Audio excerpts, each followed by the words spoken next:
Perkenalkan, kami peserta Latsar CPNS tahun 2021 yang diselenggarakan oleh BPSDM Provinsi Sumatera Utara bekerjasama dengan LPP Agro Nusantara Medan. Pada kesempatan yang berbahagia ini, kami ingin mempresentasikan hasil tugas kelompok kami pada materi analisis isu kontemporer yang kami beri judul Tangkal Hoaks Mulai Sekarang. Dengan pengampu materi, Bapak Toms Hamonangan Simamora M. Hum. Sebelum kita mulai, izinkan kami memperkenalkan diri kami. Kami dari peserta Latsar Angkatan 12, kelompok 3, dengan personil. Saya Veronica Astari, Berusi Tenggang. Saya Yahya Diansa, SPDI. Saya Wulan Christine Hutagalung, SPI. Saya Winda Lestari Gultom, SPD. Saya Widya Astuti, SPD. Saya Weni Agustin Sembiring, SPN. Saya Wahyu Pratowibowo, SKM. Saya Vina Leonita Sembiring, ST. Saya Vincent Valentinus Prajanayun, SPD. Saya Yanti Apriani Reja Guguk, SPD. Nah, pembahasan kita yakni tentang waspada perang proksi yang akan disampaikan oleh teman kami. Silakan. Proksi adalah perannya perpanjangan tangan yang dilakukan satu pihak terhadap pihak lain dengan menggunakan pihak ketiga yang berasal dari dalam negara itu sendiri. Salah satu contoh dari perang proksi ini adalah hoax. Ini adalah salah satu berita hoax. Apa itu hoax? Hoax adalah berita atau pesan yang isinya tidak dapat dipertanggungjawabkan atau bohong ataupun palsu, baik dari segi sumber maupun isi. Sifatnya lebih banyak mengadu domba kelompok-kelompok yang menjadi sasaran dengan isi pemberitaan yang tidak benar. Menurut KBBI, hoax adalah berita bohong atau tidak bersumber. Dalam Oxford English Dictionary, hoax didefinisikan sebagai malicious deception atau kebohongan yang dibuat dengan tujuan jahat. Bentuk saluran hoax dapat berupa tulisan, gambar, dan video. Serta saluran penyebaran berita hoax dapat berupa radio, email, media cetak, televisi, situs web, aplikasi chatting, sosial media. Berita hoax paling banyak tersebar pada sosial media dan aplikasi chatting.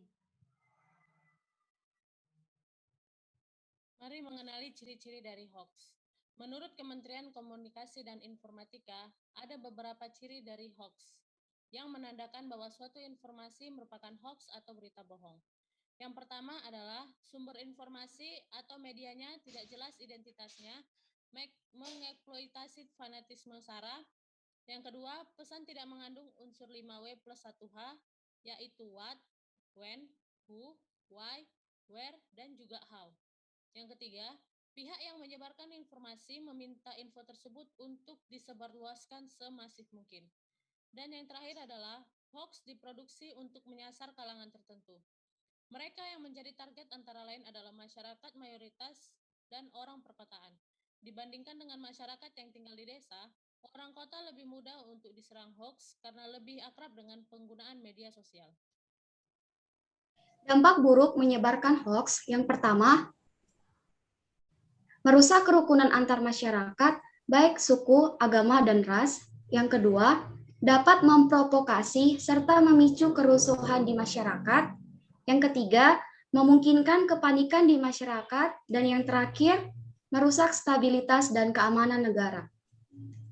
Bagaimana cara mengatasi hoax? Yang pertama, cermati alamat situs. Untuk informasi yang diperoleh dari website atau mencantumkan link, cermatilah alamat URL situs dimaksud.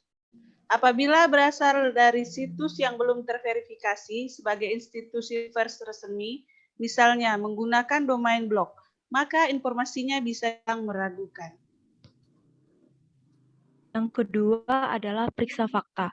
Bandingkan informasi atau berita dari sumber berbeda, dan bedakan informasi atau berita berdasarkan opini dan fakta yang disertai bukti dan kesaksian.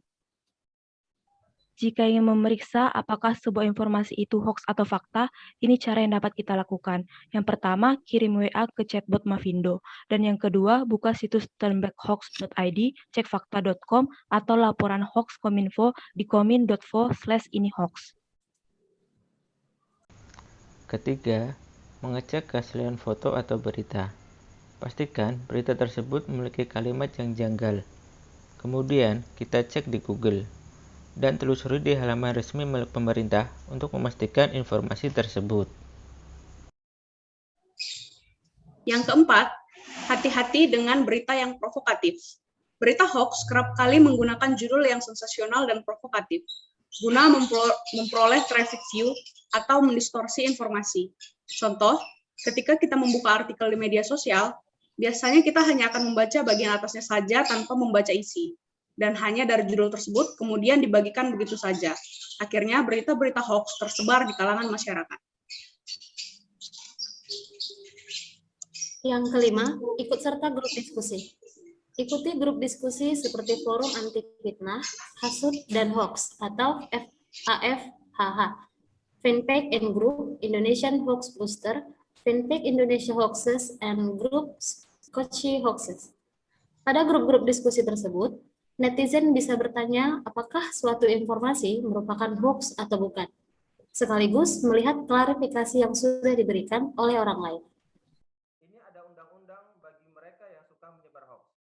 Dalam terancam pasal 28 ayat 1 Undang-Undang Informasi dan Transaksi Elektronik atau Undang-Undang ITE, setiap orang dengan sengaja dan tanpa hak menyebarkan berita bohong dan menyesatkan yang mengakibatkan kerugian konsumen dalam transaksi elektronik dapat diancam pidana berdasarkan pasal 45A ayat 1 Undang-Undang tahun 2016, yaitu dipidana dengan pidana penjara paling lama 6 tahun penjara dan atau denda paling banyak 1 miliar rupiah. Nah, demikianlah presentasi kami. Semoga bermanfaat bagi kita semua. Kami menyadari presentasi ini begitu banyak kekurangannya, tapi kami juga berharap presentasi kami ini dapat bermanfaat paling tidak untuk kami diri sendiri dan masyarakat pada umumnya. Lebih dan kurang kami mohon maaf. Kami dari Angkatan 12 Kelompok 3 pamit undur diri. Billahi taufiq wal hidayah. Wassalamualaikum warahmatullahi wabarakatuh. Salam sejahtera untuk kita semua. Mulai saat ini, mari kita Stop.